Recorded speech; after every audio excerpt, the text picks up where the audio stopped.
Times ನ್ಯೂಸ್ಗೆ ಸ್ವಾಗತ. Sir 26 ಒಂದು ವರ್ಷ ಆಯ್ತು ಸರ್ ಇವತ್ತಿಗೆ. ಸರ್ ಈಗ ನಾನು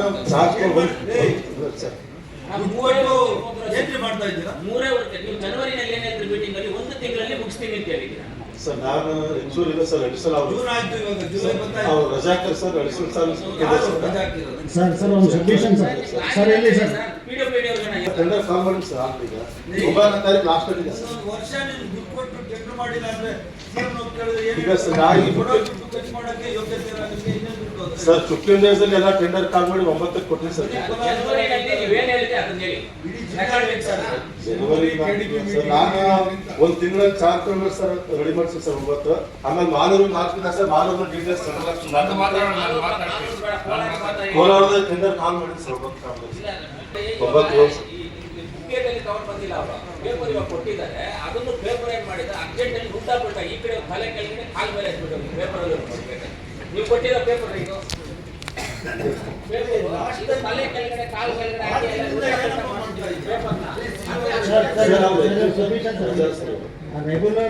ರೆಗ್ಯುಲರ್ ಡಬಲ್ ಇದೆ ಸರ್. ರಜೆಯಲ್ಲಿ ಹೋಗಿದ್ದಾರೆ, ರಜೆ ಬಂದು ಇವ್ರಿಗೆ ಕೊಟ್ಟು ಚಾರ್ಜ್ ಕೊಟ್ಟು ಸರ್ ಒಂದು ಕೆಲಸ ಮಾಡಿ, ಜಾನ್ವರಿ ತನಕ ಸರ್. ನಾನು ಬಂದಿದ್ದು ಒಂಬತ್ತು ಟೆಂಡರ್ ಅದು ಟೆಂಡರ್ ಮಾಡಬೇಡಿ. ನಾವು ನಿರ್ಮಿತ ಕೇಂದ್ರಕ್ಕೂ ಲ್ಯಾಂಡ್ ಆರ್ಮಿಗೆ ಹಾಕೊಂಡು ಮಾಡ್ಕೊಡ್ತೀವಿ. ನೀವೇನು ಆಲ್ರೆಡಿ ಕಾಲ್ ಮಾಡ್ತೀವಿ ತಿಳಿಕೊಡಿ ಬೇಡ, ನೀವು ಮಾಡೋಕ್ಕಾಗಲ್ಲ. ನಿಮ್ಮ ಸೈಡಲ್ಲಿ ಏನಾಗಲ್ಲ, ಆರಾಮ ಕಾಲ ಮೇಲೆ ಕಾಲ ಕೊಟ್ಟು ಮಜಾ ಮಾಡಿ.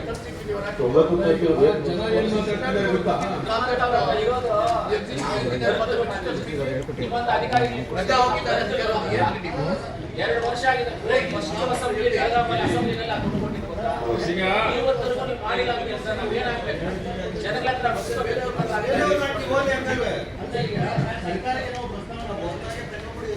ಈಗ ಸರ್ ಮಂತ್ರಿಗಳು ದಯವಿಟ್ಟು RDPR ಏನು ಕೊಡಬೇಡಿ, ನಾವು ಮಾಡಲ್ಲ ಕೆಲಸ ಅಲ್ಲ. ದಯವಿಟ್ಟು ಏನಾಗಲ್ಲ ಈಗ ಇದು ನಾನು ಹೇಳ್ಬಿಡ್ತೀನಿ ಸರ್. ನಾನು ಎಲ್ಲ MLAಗಳು ಮಾತಾಡ್ತಾ ಇದ್ದೀನಿ. ಈಗ ನಿಮ್ಮ ಕೈ ಮಾಡೋಕ್ಕಾಗಿಲ್ಲ ಅಂದರೆ ನಿಮ್ಮ ಕುಡಿ ನಾವು ಸ್ಪೀಡ್ ಹೋಗ್ತೀವಿ. ನಿಮ್ಮದು ಕೇಳ್ರಿ. ಈಗ 25 ಕೋಟಿ ಕೊಟ್ಟು 1 ವರ್ಷ ಆಯಿತು, ಅವ್ರು ಹೇಳಿ 6 ತಿಂಗಳಾಯಿತು. ರೈತ ಹುಷಾರಲ್ಲ. ಚೈಲ್ಡ್ ಮ್ಯಾರೇಜ್ ವಿಚಾರದಲ್ಲಿ ನಾವೆಲ್ಲರೂ ಅದಕ್ಕೆ ವಿರೋಧ. ಚೈಲ್ಡ್ ಮ್ಯಾರೇಜ್ ಆಗಬಾರ್ದು. ಚೈಲ್ಡ್ ಮ್ಯಾರೇಜ್ ಆಗಬಾರ್ದು. ಕೆಲವೊಂದು ಇಶ್ಯೂಸ್ ಏನಾಗ್ತಾ ಇದೆ, ಬರ್ತ್ ಸರ್ಟಿಫಿಕೇಟ್ ಅಲ್ಲಿ 1 ವರ್ಷ ಕಮ್ಮಿ ಇರುತ್ತೆ, ಈ ಸ್ಕೂಲಿಗೆ ಸೇರಿಸುವಾಗ 1 ವರ್ಷ ಜಾಸ್ತಿ ಇರುತ್ತೆ. ಯಾರೋ ಒಂದು ಹುಡುಗ ಮದುವೆ ಆಗ್ಬೇಕಂದ್ರೆ ಈ ಸ್ಕೂಲ್ ಸರ್ಟಿಫಿಕೇಟ್ಸ್ ನೋಡಿರ್ತಾನೆ, ಬರ್ತ್ ಸರ್ಟಿಫಿಕೇಟ್ ನೋಡಿರೋದಿಲ್ಲ. ಅದನ್ನ ನೋಡಿ ಅದು ಮದುವೆ ಆಗ್ಬಿಡ್ತಾನೆ. ಆಮೇಲೆ ಬರ್ತ್ ಸರ್ಟಿಫಿಕೇಟ್ ತೊಗೊಂಡು ಬಂದರೆ ನೀವು ಏಜ್ ಕಮ್ಮಿ ಇದೆ ಅಂತ ಕೇಸ್ ಹಾಕಿದ್ರೆ ಯಾರ್ದು ತಪ್ಪು ಅಂತ ಒಂದು ಕ್ವಶನ್ ಅಷ್ಟೇ, ಬೇರೆ ಏನಿಲ್ಲ. ಹುಡುಗದ್ದು ತಪ್ಪ, ಹುಡುಗಿ ತಪ್ಪ, ತಂದೆ ತಾಯಿ ತಪ್ಪ, ಇಲ್ಲ ಗೌರ್ಮೆಂಟಿನ ತಂದೆ ತಾಯಿ ಯಾಮಾರಿಸೋದಕ್ಕೆ 2 ಆಪ್ಷನ್ ಕೊಟ್ಟಿದ್ದು ನಿಮ್ಮದು ತಪ್ಪ, ಸರ್ಕಾರ ತಪ್ಪ, ಇಷ್ಟೇ. ನಂದು ಬೇರೆ ಏನಿಲ್ಲ. Next point panchayat Raj. ಯಾಕೆ ಆ ಹುಡುಗ ಬಲಿ ಹಾಕ್ಬೇಕದಕ್ಕೆ? ಡಾಕ್ಯುಮೆಂಟ್ಸ್ ತಾನೇ ಅವನು ನೋಡಿ ಮದುವೆ ಆದ. ಅವನು ಯಾಕೆ ಬಲಿ ಮಾಡ್ತೀರಂತ ಹುಡುಗನೆಲ್ಲ ನೀವು? ಇವ್ರಿಗೆ ಏನಂದ್ರೆ ಸಿಕ್ಕಿದ ತಕ್ಷಣ ಹಾಕ್ಬಿಡೋದು, ಕೇಸ್ ಹಾಕ್ಬಿಟ್ಟು ಕಳಿಸ್ತಾ ಇರೋದು ಜೈಲಿಗೆ ಕಳಿಸ್ತಾ ಇರೋದು. ಈ ಡಾಕ್ಯುಮೆಂಟ್ ಇದ್ದಾಗ ಕನ್ಸಿಡರ್ ಇಲ್ಲ ಅಂತ ಹೇಳ್ತಾರೆ. ಸರ್ಕಾರನ ಯಾಮಾರಿಸೋದಕ್ಕೆ 2 ಆಪ್ಷನ್ ಕೊಟ್ಟಿರೋದಕ್ಕೆ ಅದಕ್ಕೆ ಹೊಣೆಗಾರರು ನೀವೇ ಅಧಿಕಾರಿಗಳೇ ಹೊಣೆಗಾರರು.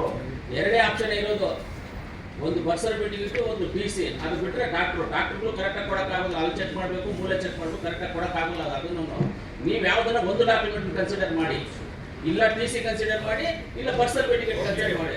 2ರ ಒಂದು ಹುಡುಗರಿಗೆಲ್ಲ ಈಗ ಅನ್ಯಾಯ ಆಗ್ತಾ ಇದೆ. ನೆಕ್ಸ್ಟ್ ಏನಾದ್ರು ಹಿಂಗಾದ್ರೆ ನಾವು ಬಿಡೋದಿಲ್ಲ, ಸುಮ್ಮನೆ ಈಗ ಅವರಿರೋ ಸಜೆಷನ್ ತಗೊಳ್ಳಿ. ಆದರೆ ಚೈಲ್ಡ್ ಮ್ಯಾರೇಜ್ ಬಿಟ್ಬೇಡಿ. ಚೈಲ್ಡ್ ಮ್ಯಾರೇಜ್ ಆಗೋದಕ್ಕೆ ನಾವು ಯಾರು ನೋಡಪ್ಪ, ಯಾರಾದ್ರೂ ಹೇಳಿ ಚೈಲ್ಡ್ ಮ್ಯಾರೇಜು ಮಾನವೀಯ, ಅದನ್ನ ಮಾಡಬೇಡಿ ಅಂತ ಹೇಳಿದ್ರೆ ನಾವು ಬಿಡಬೇಡಿ. ಅದೇ ತರ ಯಾರು ನಿಜವಾಗ ವಯಸ್ಸಾದ್ರೂ ಅವ್ರ ಮೇಲೆ ಕೇಸ್ ಬುಕ್ ಮಾಡಿ ಮತ್ತೆ ಜೈಲಿಗೆ ಕಳ್ಸೋದು ಅದೆಲ್ಲ ಇದೆಯಲ್ಲ, ಅದು ಮಾಡ್ತಾರೆ. ಸಿಕ್ಕಿದ ತಕ್ಷಣ ವೆರಿಫೈ ಮಾಡಿ 1 ವಾರ ಲೇಟ್ ಆಗ್ತದೆ,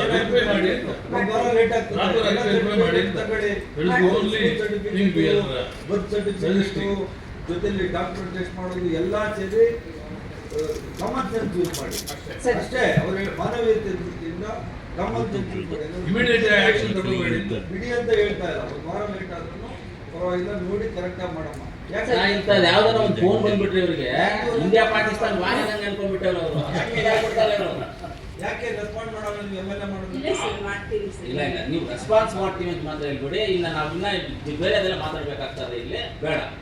ರೆಸ್ಪಾನ್ಸ್ ನೀವು ಯಾರಿಗೂ ಮಾಡೋದಿಲ್ಲ, ಅದನ್ನ ಮಾತಾಡಿದ್ರೆ ಚೈಲ್ಡ್ ಮ್ಯಾರೇಜ್ ಆದಾಗ FIR ಮಾಡ್ಬೇಕು.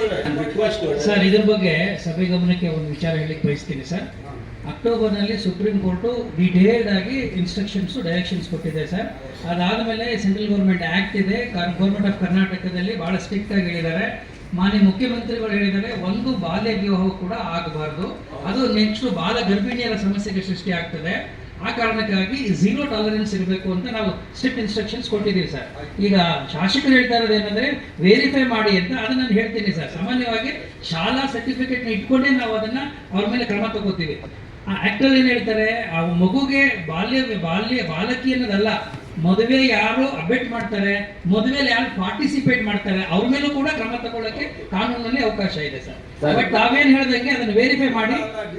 ಇಲ್ಲ ನೀವು ನೋಡಿ, ನೀವು ಯಾರು ಅರ್ಥ ಮಾಡ್ಕೊಂಡಿಲ್ಲ ನಾನು ಹೇಳಿದ್ದನ್ನ. ಈಗ ಕಾನೂನು ದುರ್ಬಳಕೆ ಆಗ್ತಾ ಇದೆ ಅಂತ MLA ಅವರು ಹೇಳ್ತಾ ಇರೋದು. ಸರ್ಟಿಫೈ ಮಾಡಿದಿರ ಸುಮ್ಮನೆ ಅವ್ರು ಯಾರೋ ಒಬ್ಬ ಮೂರನೇ ವ್ಯಕ್ತಿ ಫೋನ್ ಮಾಡಿದ ತಕ್ಷಣ ಕರ್ಕೊಂಡೋಗಿ ಅರೆಸ್ಟ್ ಮಾಡಿ ಒಳಗಡೆ ಅದನ್ನ ವೆರಿಫೈ ಮಾಡಿ. SLC ಇದು ಸ್ಕೂಲ್ ಡಿಸೈಡ್ ಮಾಡಿ ಏನ್ ಮಾಡ್ತೀರಿ ನೀವೇ? ಸ್ಕೂಲ್ದಲ್ಲಿ ಮಾಡ್ತೀವಿ ಸರ್. ಬರ್ತ್ ಸರ್ಟಿಫಿಕೇಟ್ ಯಾವ್ದು ಫೇಕ್ ಐತೆ ಅದನ್ನ ಮಾಡಬೇಕು.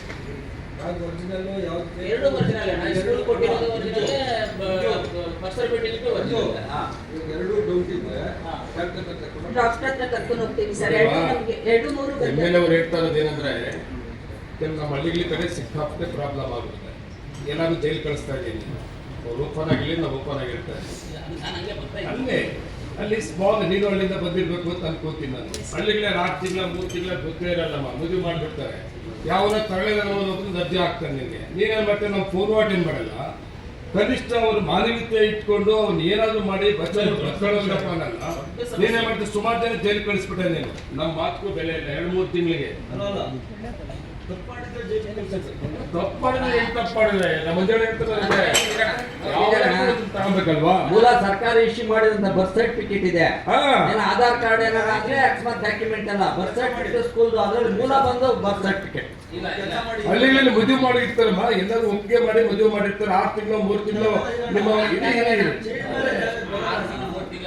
ಮ್ಯಾರೇಜ್ ನೀವು ಸಪೋರ್ಟ್ ಮಾಡಬೇಕು. ಚೈಲ್ಡ್ ಮ್ಯಾರೇಜ್ ಮುಂಚೆ ಚೈಲ್ಡ್ ಮ್ಯಾರೇಜ್ ಸಪೋರ್ಟ್ ನಾವ್ಯಾರು ಸಪೋರ್ಟ್ ಮಾಡ್ತಾ ಇದ್ದೀವಿ. ಅದಕ್ಕೊಂದು ಕೆಲಸ ಮಾಡಮ್ಮ. ಸರಿ. ಇನ್ಮೇಲೆ ಎಂತ ಸರ್ಟಿಫಿಕೇಟ್ ಆದ್ರೂ ಇರ್ಲಿ, ಡಾಕ್ಟರ್ ಕರ್ಕೊಂಡು ಸರ್ಟಿಫೈ ಮಾಡ್ತೀವಿ. ಇಲ್ಲ ಹಂಗಿಲ್ಲ, ನಾ ಕಾನೂನು ಬೇರೆ ತರ ಅವ್ರಿಗೆ ಮಾಡಂಗಿಲ್ಲ. ಏನ್ ಕಾನೂನು ನಿಮ್ ಕೈಲಿ ಇದೆ? ನಾನು ಹೇಳ್ತೀನಿ, ಅಲ್ಲ ಡೀಟೇಲ್ ಹೇಳ್ತೀನಿ. ಅವ್ರು ಮಾಡಂಗಿಲ್ಲ, ಯಾಕೆ? ಹಂಗ್ ಮಾಡಂಗಿಲ್ಲ. ಫಸ್ಟ್ ಅವ್ರು ಏನ್ ಮಾಡ್ಬೇಕು, ಬರ್ತ್ ಸರ್ಟಿಫಿಕೇಟ್ ನ ತಗೊಳ್ತೀವಿ ಅಂತ. ಒಂದು ವೇಳೆ ಬರ್ತ್ ಸರ್ಟಿಫಿಕೇಟ್ ಇಲ್ಲ ಅಂತ ಹೇಳಿದ್ರೆ TC ನ ನಾವು ಕನ್ಸಿಡರ್ ಮಾಡ್ತೀವಿ ಅಂತ ಹೇಳ್ತಾರೆ. TC ಮಾರ್ಕ್ಸ್ ಕಾರ್ಡ್ ನ ಕನ್ಸಿಡರ್ ಮಾಡ್ತೀವಿ ಅಂತ. ಅದು ಇಲ್ಲ ಅಂತ ಹೇಳಿದ್ರೆ ಆಮೇಲೆ ಡಾಕ್ಟರ್ ಹತ್ರ ಹೋಗ್ಬಿಟ್ಟು ಮೂಲೆ ಅಲ್ಲೂ ಚೆಕ್ ಮಾಡಿ ಅದ್ರ ಮೇಲೆ ಏಜ್ ಅವ್ರು ಹೇಳ್ತಾರೆ. ಅವ್ರು ಕರೆಕ್ಟ್ ಆಗಿ ಹೇಳೋದಿಲ್ಲ. ಇದು 18ರಿಂದ 19, ಇಲ್ಲ 15ರಿಂದ 20, 20ರಿಂದ 25 ಕೇಳ್ಬೋದು ಅಷ್ಟೇ. ಪರ್ಟಿಕ್ಯುಲರ್ ಆಗಿ 1 ವರ್ಷ ಅವರು ಹೇಳಕ್ ಬರೋದಿಲ್ಲ. ಹೇಳಕ್ ಬರುತ್ತೇನ್ರಿ ಡಾಕ್ಟ್ರೆ? ಪರ್ಟಿಕ್ಯುಲರ್ ಆಗಿ ಇದೇ ವರ್ಷ ಅಂತ ಹೇಳಕ್ ಬರೋದಿಲ್ಲ. ನೀವು ಫಾರೆನ್ಸಿಕ್ ಎಕ್ಸ್ಪರ್ಟ್ಸ್ ಒಂದು 6 ತಿಂಗಳಿಂದ 1 ವರ್ಷ ಎಸ್ಟಿಮೇಷನ್. ಹೌದು. Suggestion ಏನಪ್ಪ? ನಾನು ಹೇಳ್ತಾ ಇದ್ದೀನಿ. ಇವರು ಫಸ್ಟ್ ಒಂದು ಹುಡುಗಿಗೆ ಬಂದು 18 ವಯಸ್ಸು ಡಾಕ್ಯುಮೆಂಟ್ ಅಲ್ಲಿ STC ನಲ್ಲಿ ಆಗುತ್ತೆ. ಅದೇ ರೀತಿಯಲ್ಲಿ ಅವರು ಬರ್ತ್ ಸರ್ಟಿಫಿಕೇಟ್ ಅಲ್ಲಿ 18 ವಯಸ್ಸು ಆಗಿಲ್ಲ. ಇವಾಗ ಒಂದು ಹುಡುಗ ಏನ್ ಮಾಡ್ತಾನೆ, ಆ ಹುಡುಗಿಗೆ 18 ವಯಸ್ಸು ಆಗಿದೆ, TC ಮಾರ್ಕ್ಸ್ ಕಾರ್ಡ್ ಪ್ರಕಾರವಾಗಿ 18 ಮಾರ್ಕ್ಸ್ ಕಾರ್ಡ್ TC ನಲ್ಲಿ ಸೇರಿಸಬೇಕಂದ್ರೆ ಅವಾಗ ಬರ್ತ್ ಸರ್ಟಿಫಿಕೇಟ್ ಕೊಟ್ಟಿರ್ಬೇಕಲ್ಲ. ಸರ್ ನಮಗೆ ಒಂದು ಕ್ಲಾರಿಫಿಕೇಶನ್ ಸರ್. ಬರ್ತ್ ಸರ್ಟಿಫಿಕೇಟ್ ನೋಡಿ ನಾವು ಕನ್ಸಿಡರ್ ಮಾಡ್ತೀವಿ ಸರ್. ಎಷ್ಟು ಕನ್ಸಿಡರ್ ಮಾಡಿ ಅವ್ರ ತಂದೆ ತಾಯಿ ಹೊಣೆಗಾರ, ಆಫೀಸರ್ಸ್ ಹೊಣೆಗಾರ. ಹಂಗಾದ್ರೆ ಟೀಚರ್ ಶಾಲಾ ಶಿಕ್ಷಣ ಇಲಾಖೆ ಏನಪ್ಪ? ಅದನ್ನ ಅವ್ರು ಕೇಳಿದ್ರೆ ನಾನು ಹೇಳ್ತಾ ಇದ್ದೀನಿ ಆನ್ಸರ್. ನಾವು ಹೆಂಗೆ ನೀವು ಎರಡೆರಡನ್ನ ಹೆಂಗೆ ಕನ್ಸಿಡರ್ ಮಾಡ್ತೀರಾ ನೀವು? ಇವಾಗ ಆ ಹುಡುಗ ಬಂದು ಯಾವುದು ಆಗಿಲ್ಲ, ನಾನು ಹೇಳ್ತಾ ಇರೋದು ಆ ಹುಡುಗಿಗೆ 18 ವಯಸ್ಸಾಗಿದೆ ಅಂತ ಅವನು ಮದುವೆ ಆಗ್ತಾನೆ. ಇವರು ಬರ್ತ್ ಸರ್ಟಿಫಿಕೇಟ್ ತಗೊಂಡು